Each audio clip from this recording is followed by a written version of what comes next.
So today, one of the questions I get asked a lot is about my tattoos. So my ink is something that I wanted for a long time. I had a deal with my parents that I wouldn't start getting tattooed until I was 21. They didn't want me to get any stupid tattoos. I think it actually worked out because I found a good tattooist and I'm happy with all my tattoos. And to be fair, I am a big fan of all my tattoos. So my first tattoo was a tattoo. I'll take my jumper off later. It was a tattoo on the top of my chest. It's a quote which is "Seek the perfect death." It is a dark quote. It was it's got a few different sort of reasons behind it. One of which is a friend of mine went through a horrific process, ended up having brain cancer, and I got to see him sort of degrade as he went along.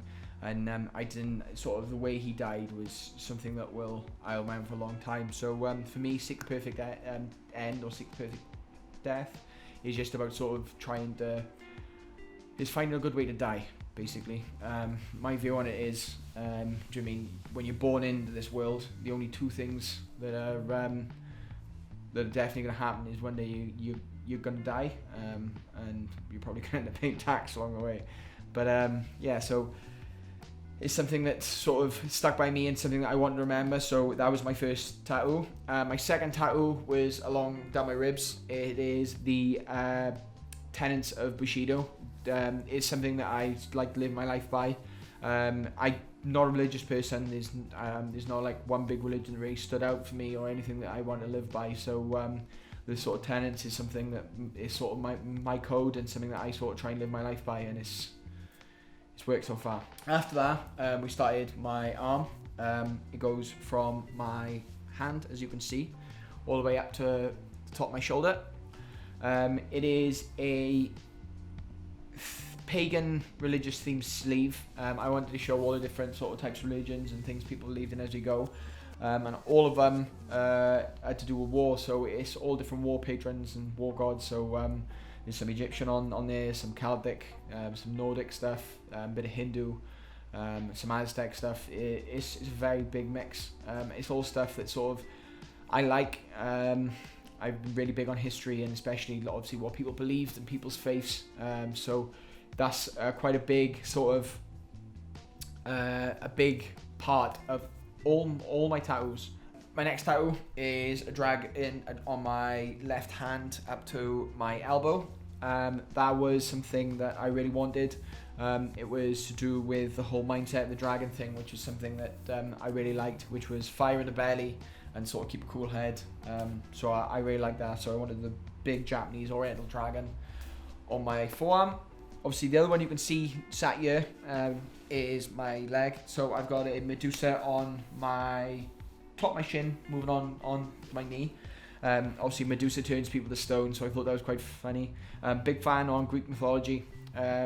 So Medusa turns people to stone, so I put her on my knee, so when I knee people they turn to stone. And then I've got a Hydra going down my shin onto my foot, with multiple heads all the way down, because the bite of a Hydra is incurable, so when I kick you shouldn't recover.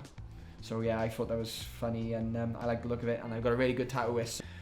My biggest piece that I haven't mentioned yet is my back.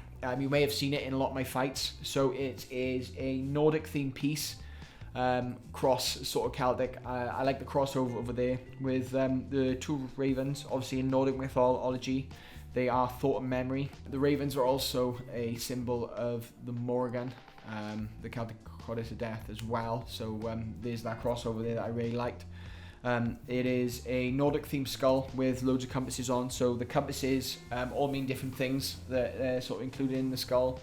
One of them means invincibility, the helm of all, otherwise known as, that fits between the eyes of the skull.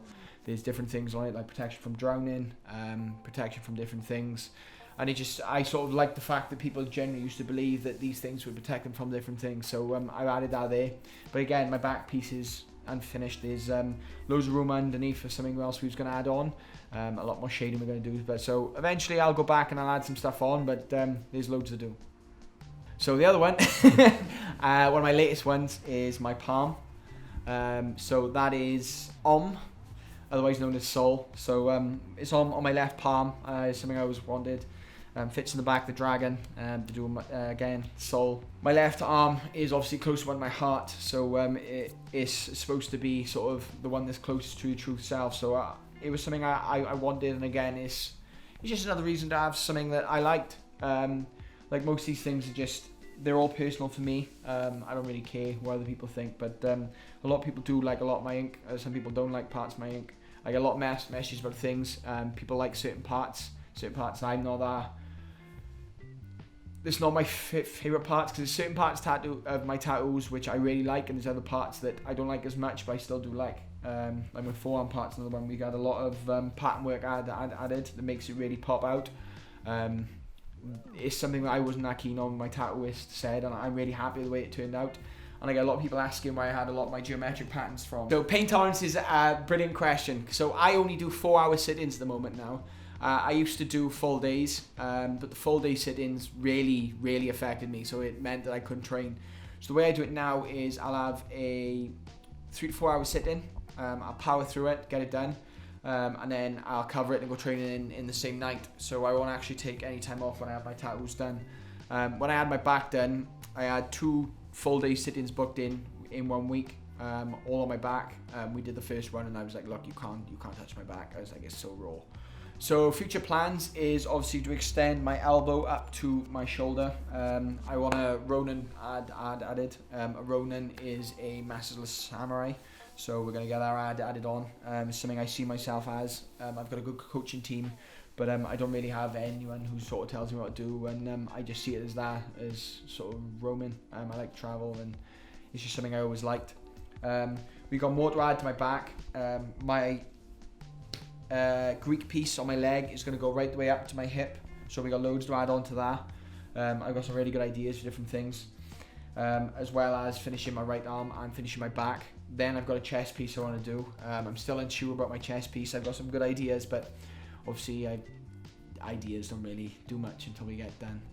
And then possibly I'll either leave my left leg or I may add some stuff on, just depends on what comes around after I get these parts done. But that's enough work for the next 5 odd years.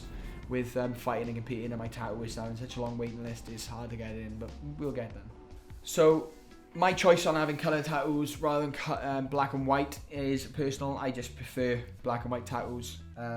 Not so much the way it fades, but it's just preference at all. I like the way they stand out on my skin, and I just always like black and white tattoos rather than colour. But again, just personal.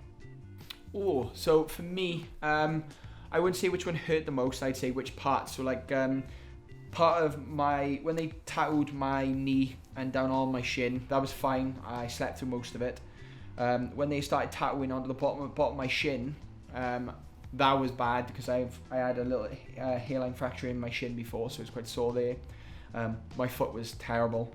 My palm was actually quite easy. That was fine. I don't think we did when we went over it the second time, because it took 2 sit-ins to go over it to get it to sit in properly. The second time we didn't use any numbing cream. That was fine, and he went quite deep. My right arm, the armpit was quite sore because they've gone. You'll see afterwards they've gone right the way into my armpit. But to be fair, my armpit was sore, but it was dealable. My elbow, near my elbow where I've had a fracture before, that was very sore. My back was bad when they was doing the deep shading on the eyes, which was quite dark. That was bad, but it's just all tattooing. Anything over a certain amount of hours starts to hurt. It's like torture, do you know what I mean? It may start quite gentle, but eventually it turns into agony.